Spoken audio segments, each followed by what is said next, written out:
अस्सलाम वालेकुम। I hope आप सब खैरियत से होंगे। सुबह सुबह अभी उठा तो यकीन करे दिमाग ख़राब हो गया।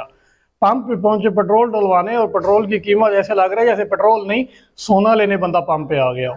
तो ये हुकूमत IMF प्लान है ये मैंने कल भी कहा था। ये जो इसहाक डार्स में जितने भी वजीर हैं सबको पाकिस्तान एक मकरूज मुल्क है और पाकिस्तान और पाकिस्तानी कौम बिल्कुल ये अफोर्ड नहीं कर सकती। आपको याद होगा पिछले दिनों जब पंप एसोसिएशन वालों ने हड़ताल की ऐलान की थी तो उस टाइम मैंने कहा था कि इनको सब्सिडीज की मद में ये सब कुछ दिया जाएगा। अब कहा तो ये जा रहा है कि ये जो सब कुछ है ये इंटरनेशनल लेवल पे ऑयल की कीमतें बढ़ी हैं तो इसलिए हुआ है। तो कहना यह था कि जितने भी वजीर और मुशीर हैं सब के मुशीरों के पास तो साइकिल होनी चाहिए और जितने भी वफाकी वजीर हैं सब के पास जो है सुजुकी अल्टो होनी चाहिए।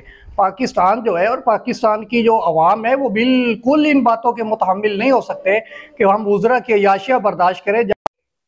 जी, तो ये मैं कह रहा था कि जितने भी वजीर हैं पाकिस्तान के अंदर हम अफोर्ड ही नहीं करते। हम एक वो गरीब मुल्क हैं, हम मकरूज कौम है, तो हम ये बिल्कुल अफोर्ड नहीं करते कि वज़रा के पास 20-20 करोड़ रुपए की गाड़ी और प्रोटोकॉल और इनकी अयाशियाँ। तो अभी बिलों के हाल देखे, मैं बिल भी एक आपके साथ शेयर करता हूँ। उस बिल में 9,000 रुपये टैक्स है और उसमें सेल टैक्स 2,800 रुपये है। अब जो बंदा रेडी लगाता है वो सेल टैक्स कहाँ से, सॉरी इनकम टैक्स कहाँ से देगा? अब रेडी वाला 2,800 रुपये महीने का 3,000 रुपये इनकम टैक्स भी देगा। मतलब उस एक बिल में जो मुझे आया उसमें 9,000 रुपये के करीब टैक्सेस है। तो बंदा बिल देगा या टैक्स, ये भी एक सवाल है। और वज़रा की याशियाँ बिल्कुल कम नहीं हो रही। जो वापडा वाले हैं वो फ्री बिजली यूज कर रहे हैं, कोई कोई नहीं पूछने वाला ये क्या हो रहा है। सुप्रीम कोर्ट में जाना चाहिए, तमाम वकला को खड़े हो जाना चाहिए। ये जो बिलों वाला है कम अज कम इस पे तो देखे। और ये जो पेट्रोल की कीमतें बढ़ाई जा रही हैं ये क्या हो रहा है?